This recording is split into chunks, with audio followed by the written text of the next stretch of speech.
पाकिस्तान का पीएम बनते ही शहबाज शरीफ ने अपने बड़े भाई और पूर्व पीएम नवाज शरीफ के करीबियों को किनारे लगा दिया, जिसके बाद वहां की राजनीति में फिर से बवाल खड़ा होता दिख रहा है।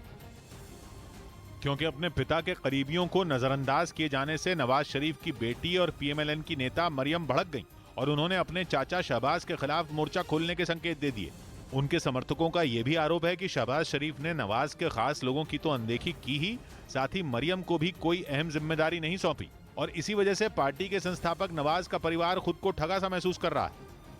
क्योंकि शहबाज शरीफ की कैबिनेट में 33 नेताओं को मंत्री बनाया गया और पाकिस्तानी मीडिया का दावा है कि उनमें नवाज शरीफ के सिर्फ एक करीबी नेता जावेद लतीफ को जगह दी गई।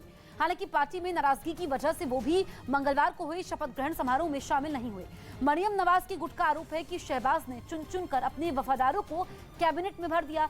एक और पीएमएलएन में कोहराम मचा हुआ है, तो वहीं गठबंधन सरकार में शामिल पाकिस्तान पीपल्स पार्टी ने भी शहबाज की टेंशन बढ़ा दी है, क्योंकि अटकलें हैं कि नई कैबिनेट में अपनी पार्टी की अनदेखी से बिलावल भुट्टो भी खफा हैं और वो नवाज शरीफ से इसकी शिकायत करने के लिए लंदन के लिए रवाना हो गए। उधर अफगानिस्तान के मजार शरीफ में हुई मस्जिद में धमाके में 10 लोगों की मौत हो गई, जबकि 50 से ज्यादा लोग घायल हो गए। आतंकी संगठन आईएसआईएस ने इस हमले की जिम्मेदारी ली है और ये धमाका उस वक्त किया गया जब इस शिया मस्जिद में कई लोग मौजूद थे। उसके आसपास भी काफी भीड़ थी। खबर है कि उसी भीड़ में शामिल होकर आत्मघाती हमलावर मस्जिद के अंदर पहुंचा, फिर उसने जोरदार धमाका किया। मजार शरीफ को व्यापार के लिहाज से अफगानिस्तान का अहम शहर माना जाता है।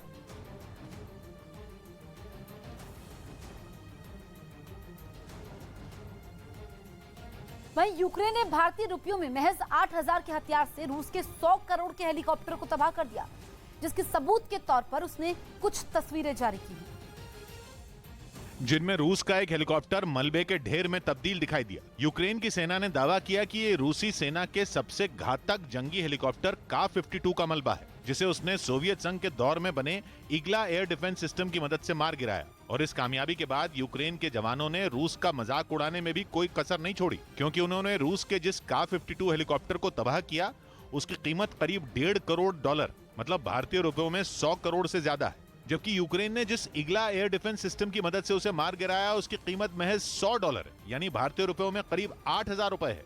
और यूक्रेन के जवान ने कंधे पर रखकर इस्तेमाल किए जाने वाले इस सिस्टम की मदद से हमले के लिए पहुंचे रूसी हेलीकॉप्टर पर 2 मिसाइलें दागी। पहली मिसाइल को तो का-52 ने चकमा दे दिया, लेकिन दूसरी मिसाइल से वो नहीं बच पाया और धमाके के बाद जमीन पर गिर गया।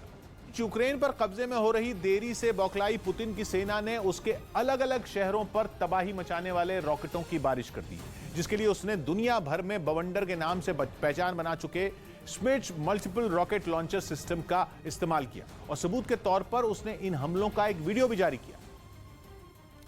हालांकि रूस ने यह नहीं बताया कि ये हमले किस जगह से किए गए और इनमें यूक्रेन के किन शहरों को निशाना बनाया गया, लेकिन हमले का जो वीडियो सामने आया उसमें एक सुनसान जगह पर रूसी सेना के तबाही मचाने वाले रॉकेट लॉन्चर खड़े दिखाई दिए और हमले का आदेश मिलते ही इनके ऑपरेटर इन्हें सही पोजीशन पर ले जाते नजर आए। इसके बाद तो इनसे रॉकेट की ऐसी बरसात शुरू हुई कि पूरे इलाके में धूल और धुआं फैल गया। просто летать на этой боевой машине, чтобы максимально कачественно все выполнить। रूसी सेना ने इन हमलों में यूक्रेन को भारी नुकसान पहुंचाने का दावा किया।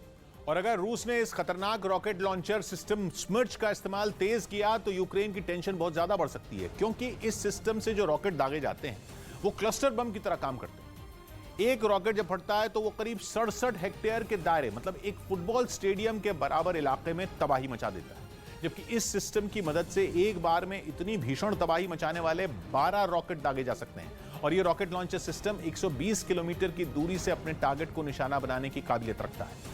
इसकी मदद से क्लस्टर मिसाइल के साथ ही एंटी टैंक मिसाइलें भी दागी जा सकती हैं। यही वजह है कि 1987 में सोवियत संघ के जमाने में तैयार किया गया ये रॉकेट लॉन्चर सिस्टम अब भी अपनी कैटेगरी के सबसे घातक हथियारों में शुमार है।